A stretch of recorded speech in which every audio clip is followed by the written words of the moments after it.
আসসালামু আলাইকুম বন্ধুরা, কেমন আছেন?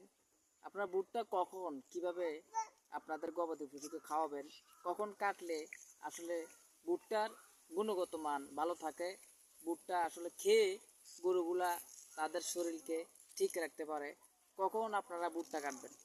এই ভুট্টা কাটার সিস্টেমটা হচ্ছে, আপনারা যখন ভুট্টাগুলা আপনার বয়স 1 মাস থেকে 1.5 মাস হবে, তখন আপনারা ছোট থাকতে আপনারা ভুট্টাগুলো কেটে ভুট্টার গাছগুলো একদম গোড়া সহকারে কেটে খাওয়াইতে পারবেন।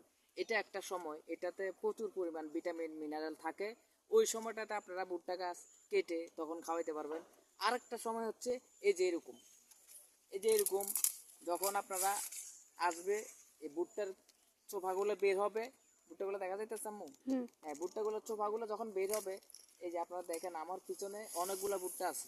এই যে এখানে অনেকগুলা ভুট্টা গাছ আছে, এগুলাতে খুশি বের হয়েছে, ভুট্টা বের হয়েছে। আমার পিছনে অনেকগুলো আছে, দেখেন পিছনে অনেকগুলো আছে। এটা পুরাটা হচ্ছে জারা ঘাসের জমি। সেখানে এই যে মাঝে মাঝে কিছু জারা গাছও আছে। এই যে এখানে জারা গাছ আছে, মাঝে মাঝে আমি ওইটার গ্যাপে ভুট্টা লাগাইছিলাম। তো আপনারা দেখেন ভুট্টা গাছটা আসলে কখন কাটবেন, যখন ছোট থাকবো, 1 মাস 1.5 মাস হবে, তখন কাটতে পারবেন।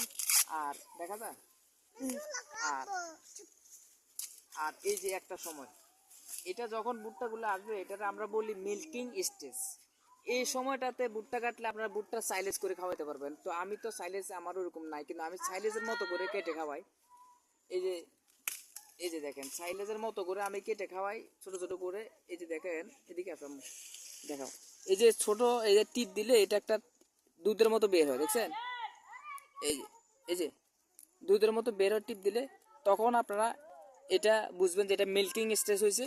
আমরা দেখাও, এটা মিল্কিং স্টেজ হয়েছে। তখন আপনারা ভুট্টা, আপনার ঘাসটা সহকারে ভুট্টার ঘাসটা আর ভুট্টাগুলো কেটে কেটে একদম চপিং করে আপনারা গরুকে খাওয়াবেন।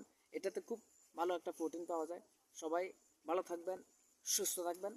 আসসালামু আলাইকুম।